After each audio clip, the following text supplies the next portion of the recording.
دیکھو لوگ پتہ ہے کیا کہتے ہیں کہ نبی صلی اللہ علیہ وسلم نے تو 23 سال میں جہاد بھی کیا, جنگ بھی کی, سلو بھی کی, ہم کیا کر رہے ہیں؟ بھائی 23 سال میں جو نبی کی سیرت ہے وہ ہمارے لیے قیامت تک کے لیے. اصل سیرت جنگ یا امن نہیں ہے, اصل سیرت نبی کی یہ ہے کہ گراؤنڈ ریئلٹی کو سامنے رکھ کے فیصلے کیے ہیں. آپ نے گراؤنڈ ریئلٹی کو سامنے رکھ کے ہی فیصلے کرنے ہیں. نبی نے 23 سال میں سب کچھ کیا, ہم 23,000 سال میں کریں گے. یہ اگر 200 سال میں بھی حالات نہیں بنتے, حالات سلو کے بنتے, تو 200 سال میں بھی سلو ہی کرنی ہے. سمجھ میں آ رہی ہے کہ نہیں آ رہی؟ 23 سال میں اللہ نے نبی کو وہ سارے کام اس لیے کروائے کہ کہیں جنگ کا موقع ہوگا تو جنگ کرنی پڑے گی, کہیں سلو کا موقع ہوگا تو سلو کرنی, 100 سال بھی سلو کرنی پڑے 100 سال بھی سلو کرو گے, 1000 سال بھی کرنی پڑے 1000 سال بھی کرو گے. میں وہ خلافت عثمانیہ کی بات کر رہا تھا. خلافت عثمانیہ کے جو سقوط ہوئے ہیں نا, ان میں ایک بہت بڑی وجہ پتہ ہے کیا ہے؟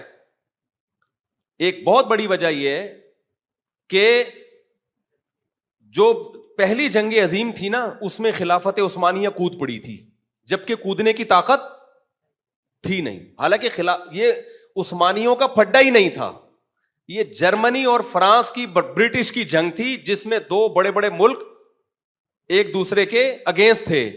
جیسے امریکہ کی جنگ نہیں تھی نا, یہ پہلی جنگ عظیم اور دوسری جنگ عظیم کا امریکہ سے کوئی لینا دینا تھا نہیں تھا, تو امریکہ گھنا بن کے بیٹھا رہا ہے آخری دن تک.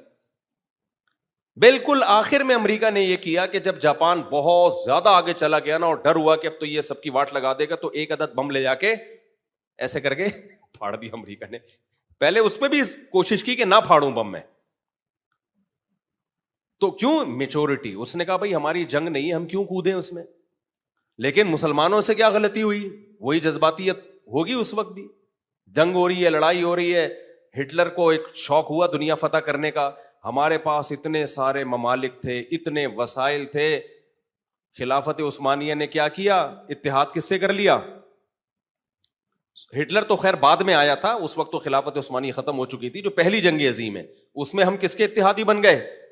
جرمنی کے, اور مخالف ہو گئے برطانیہ کے. برطانیہ سے بلا وجہ کا پنگا لے لیا, رشیا اور برطانیہ سے, روس اور برطانیہ سے. اس کا نتیجہ کیا نکلا کہ جب جرمنی ہارا ہے تو ہماری بھی ایسی کی تیسی ہو گئی. تو ماہرین کہتے ہیں, محققین کہتے ہیں کہ خلافت عثمانیہ میں اس وقت اتنی طاقت تھی نہیں, اس کے لیے اپنے ملکوں پہ کنٹرول برقرار رکھ لینا ہی کافی تھا.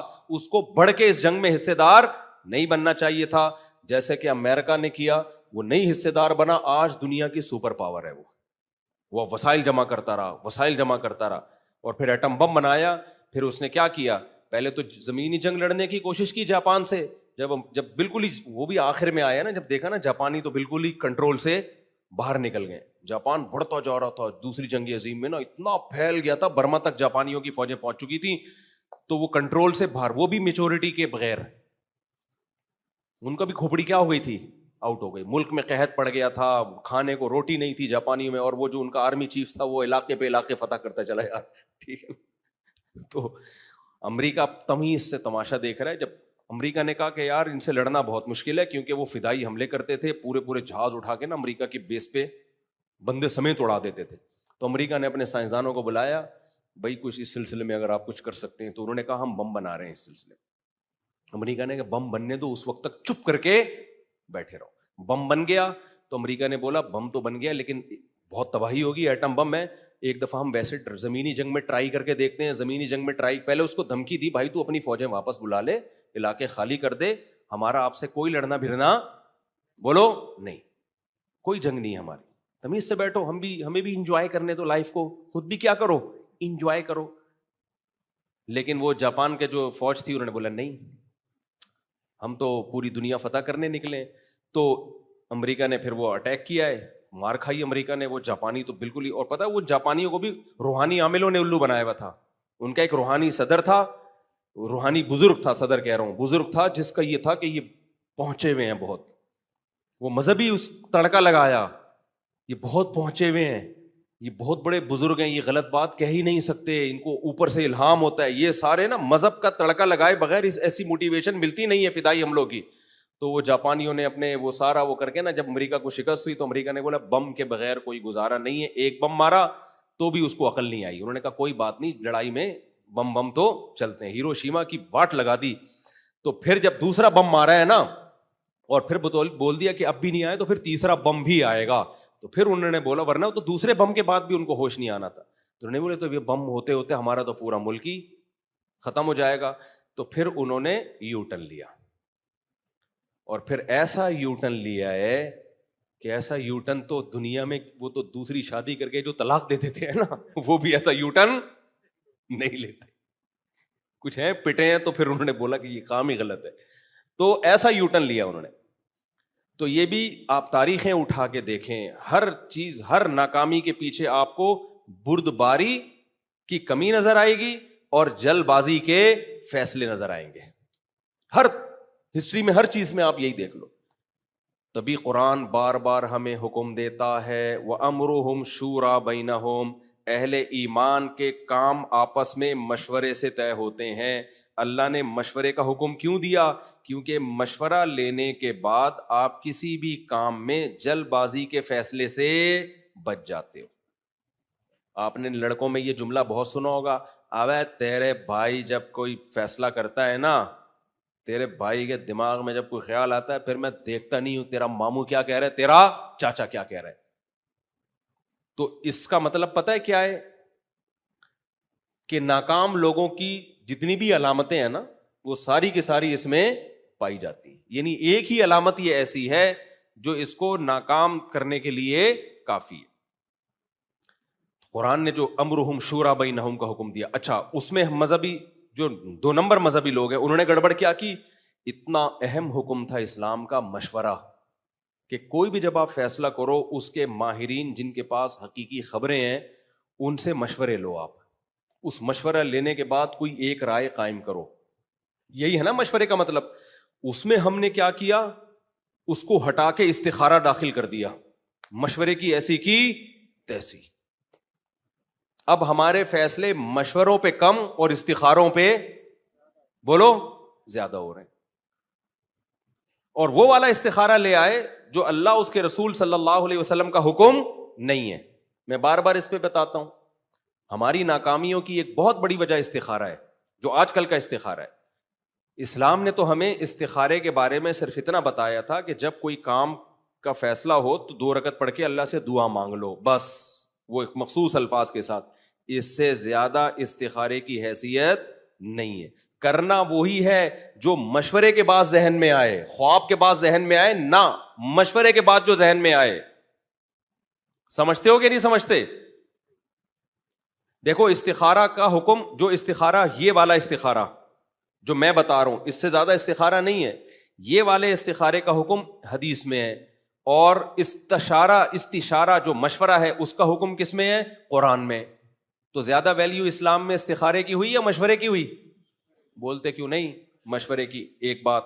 نمبر 2, قرآن کی پوری سورت کا نام اللہ نے سورہ شورا رکھ دیا. شورا مشورے کو بولتے ہیں, جبکہ کسی سورت کا نام استخارہ نہیں ہے. تو اس سے پتا چلا کہ استخارے کی ویلیو زیادہ ہی ہے مشورے کی. مشورے کی. اللہ پروٹوکول استخارے کے بجائے کس کو زیادہ پروٹوکول دے رہے ہیں؟ مشورے کو. نمبر 3, اللہ نے کہیں بھی قرآن میں یہ نہیں کہا کہ اہل ایمان اور جنتیوں کی علامات میں سے ہے کہ ہر کام سے پہلے استخارہ کرتے ہیں وہ, بلکہ لیکن قرآن میں یہ ہے کہ جو اہل جنت ہیں, سورہ شورا میں آپ دیکھو ان کی صفات ہیں کہ وہ نماز قائم کرتے ہیں, وَأَمْرُهُمْ شُورَى بَيْنَهُمْ, اہم معاملات مشورے سے طے کرتے ہیں, وَمِمَّا رَزَقْنَاهُمْ يُنْفِقُونَ, اور جو رزق ہم نے دیا اس میں سے خرچ کرتے ہیں. اللہ نے اہل جنت کی علامات استخارہ نہیں بتائی ہیں, مشورہ بتائی ہیں. اس سے پتہ چلتا ہے کہ جلد بازی سے فیصلے کرنے والے اہل جنت میں سے نہیں ہیں, کیونکہ استشارہ جلد بازی سے روک دیتا ہے آپ کو. مشورہ کس سے روک دیتا ہے؟ جلد بازی کے فیصلوں سے روک دیتا ہے. تو اللہ کو یہ صفت اتنی پسندیدہ ہے کہ اللہ نے جنتیوں کی علامات میں سے ایک علامت بیان کی ہے کہ جنتی کام سے پہلے کیا کرتے ہیں؟ مشورہ کرتے ہیں. کتنے نمبر ہو گئے؟ 3. چوتھا نمبر, جنتیوں کی صفات اللہ جہاں بھی بیان کرتے ہیں یا جہاں بھی اللہ شریعت کے احکام کا آرڈر دیتے ہیں, اللہ نے ہمیشہ نماز اور زکوٰۃ کو ساتھ ساتھ بیان کیا ہے. نماز اور زکوٰۃ کو ہمیشہ کیا کیا ہے؟ ساتھ بیان کیا ہے. لیکن سورہ شورا میں نماز اور زکوٰۃ کے بیچ میں اللہ مشورے کا حکم لے کر آئے ہیں. اس کا مطلب اللہ نے اپنے اصولوں سے ہٹ کے یہاں پر مشورے کو ویلیو دینے کے لیے نماز اور زکوٰۃ کے بیچ میں ذکر کیا ہے. نہیں آئی میرا خیال ہے بات. یہ چوتھی علامت ہے کہ اللہ کی نظر میں مشورے کی اہمیت استخارے سے صرف زیادہ نہیں بلکہ ادھر توجہ کرو نا بھائی, بہت زیادہ ہے. پانچویں بات, اگر مشورے کے بعد آپ نے فیصلہ کیا اور نقصان ہو گیا تو قرآن کہہ رہا ہے پھر بھی مشورہ ہی کرنا ہے. غزوہ احد میں نبی صلی اللہ علیہ وسلم نے مشورہ کیا کہ مدینہ کے اندر رہ کے لڑنا ہے یا مدینہ کے باہر. اب دیکھو اصولی طور پر اندر رہ کے لڑنا زیادہ مفید تھا کیونکہ مسلمان کمزور تھے, دشمن طاقتور تھا, تو ڈیفینس. اور آگ اگر باہر آ جاتے تو ایکسپوز ہو جاتے نا, سامنے آ جاتے. لیکن مشورہ تھا تو رائے یہی بن گئی چلو باہر جا کے لڑتے ہیں. باہر لڑے, نقصان ہو گیا, شکست ہو گئی, 70 صحابہ شہید ہو گئے. اب کسی کے دل میں یہ وسوسہ آ سکتا تھا بھائی آئندہ ہم مشورے نہیں لیں گے, یا نبی کے دل میں بھی خیال آ سکتا تھا آئندہ میں ان لوگوں سے مشورے نہیں لوں گا, یہ جب مشورے دیتے ہیں دیکھو ان کی وجہ سے ایسا ہوا ہے. تو اب جو ہے نا میں جو فیصلہ کروں گا خود کروں گا. ہمارے ساتھ تو ایسا ہی ہوتا ہے نا, مشورہ ہم نے لیا ماہرین سے, اس کے بعد دیکھا یار یہ تو نقصان ہو گیا, آئندہ ان کمبختوں سے کچھ پوچھنا ہی نہیں ہے. جب مجھے اللہ نے اتنا بہترین مائنڈ دیا ہے, اتنا بہترین دماغ دیا ہے, اتنی ذہانت دی ہے, تو تم جیسے احمقوں اور بیوقوفوں سے میں پوچھوں کیوں؟ پوچھا تھا تو دیکھا نا کیا ہو گیا. آئندہ میں جو فیصلہ کروں گا اپنی اس کھوپڑی سے کروں گا. یہ ہونا چاہیے نا. ابے کیا ہو گیا بھائی؟ لیکن قرآن کہہ رہا ہے اے نبی آپ نے ان سے مشورہ لیا اور ان کے مشورے پر عمل کیا اور شکست ہو گئی, تو کیا مطلب اب ان سے مشورہ نہیں لینا؟ نا شاورہم فی الامر, آئندہ بھی کیا کرنا ہے؟ انہی سے مشورہ لینا ہے. وجہ اس کی یہ ہے کہ ہم کامیابی کے اسباب اختیار کرنے کے مکلف ہیں. اسباب پہ نتیجہ کس کے ہاتھ میں ہے؟ اللہ کے ہاتھ. یہ تھوڑی کہ اب نقصان ہو گیا تو مشورہ ہی نہیں لینا. کامیابی کا سبب ہے مشورہ, تو اس سبب پہ نتیجہ مرتب کرنا کس کا کام ہے؟ اللہ کا. بیماری کا علاج, یہ علاج سبب ہے نا بیماری دور کرنے کا. بعض دفعہ علاج کے سائڈ افیکٹ بھی ہو جاتے ہیں. اب یہ تھوڑی کہ آئندہ بیمار ہوں گے تو میں نے علاج ہی نہیں کرنا کیونکہ فلاں آدمی کو غلط ٹیکا لگ گیا تھا, دیکھو مر گیا وہ, تو میں نے ٹیکا ہی نہیں لگانا کبھی. تو یہ کوئی عقل مندی کی بات ہوگی ہے بھائی؟ تو یہ پانچویں فضیلت ہے مشورے کی کہ ہمیں اسلامی تاریخ میں اس کی مثال ملتی ہے کہ مشورہ لے کر عمل کیا گیا, نقصان ہوا, پھر بھی اللہ کہہ رہا ہے کیا کرنا ہے؟ مشورہ. اتنی اہمیت استخارے کی ہے اسلام میں. استخارے کی بھی بڑی ویلیو ہے. حدیث میں آتا ہے جو استخارہ کرتا ہے نامراد نہیں ہوتا, لیکن اس حدیث کا مطلب یہ ہے کہ بشرطے کہ مشورے کے بعد استخارہ ہو. سمجھتے ہو کہ نہیں سمجھتے؟ اور استخارہ سنت کے مطابق جس میں نکلتا وکلتا کچھ بھی نہیں ہے, کیونکہ اگر نکالنا ہی ہوتا اللہ نے پھر مشوروں کا حکم کیوں دیتا؟ اللہ کہتا ہے خواب میں نیلا پیلا آ جائے گا تو مشورہ لینے کی کیا ضرورت ہے؟ میں تمہیں خواب میں پیلا ہرا آ رہا ہے تو اس کا مطلب پازیٹو, ہری بتی پہ چل لو نا اور لال بتی پہ گاڑی روک لو. تو اگر لال آ رہا ہے اس کا مطلب نہیں کرنا, ہرا آ رہا ہے تو اس کا مطلب کرنا ہے. تو اگر اللہ ہی نے بتانا ہوتا استخاروں میں تو پھر اتنی اہمیت سے اللہ استشارے کا اور مشورے کا حکم کیوں دیتا؟ تو اسلام کی یہ کس قدر بڑی خوبی ہے کہ وہ ہمیں میچور کر رہا ہے اور کہہ رہا ہے اہم کام کرنے سے پہلے آپس میں بیٹھ کے مشورے کرو. مشورے سے کیا ہوگا؟ اس کے پازیٹیو نیگیٹو تمام پہلو تمہارے سامنے آ جائیں گے. جلد بازی میں فیصلہ نہیں کر پاؤ گے. اس کے پازیٹیو بھی دیکھ, جیسے نبی صلی اللہ علیہ وسلم اگر بیت اللہ کی 4 دیواری بڑھا دیتے, ایک پازیٹیو کام ہو جاتا کہ ہمیں یہ تقریر نہ کرنی پڑتی بھائی اصل میں وہاں تک ہے یہاں تک نہیں ہے, لیکن اس کے نیگیٹو بھی تو ہوتے ہیں نا. تو آپ صلی اللہ علیہ وسلم نے سوچا بھائی فائدے زیادہ ہیں یا نقصان زیادہ ہے. تو مشورے سے کیا ہوگا؟ تمام پہلو آپ کے سامنے آ جائیں گے, پازیٹیو بھی نیگیٹو بھی. اس کے بعد آپ فیصلہ کرو گے, پھر بھی نقصان ہو گیا تو کوئی بات نہیں, اب یہ تقدیر کا حصہ سمجھ کے برداشت کرنا ہے. ہم جو کچھ کر رہے ہیں, یعنی یہ اسلام کی کتنی بڑی خوبی ہے نا, ہمیں نقصان سے بچانے کے لیے کیسا بہترین پیکج دیا. لیکن آپ کو پتا ہے استخارے کون کرتا ہے؟ لبرل سیکولر لوگ کرتے ہیں یا مذہبی لوگ کرتے ہیں؟ تو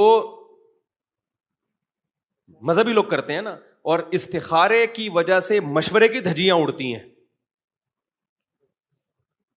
تو پتہ یہ چلا کہ جو مذہبی لوگ لوگوں کو موٹیویٹ کرتے کہ غور و فکر کے بعد فیصلہ کیا کرو, وہی مذہبی لوگ جلد بازی کے فیصلے کروا رہے ہیں استخارے کے ذریعے.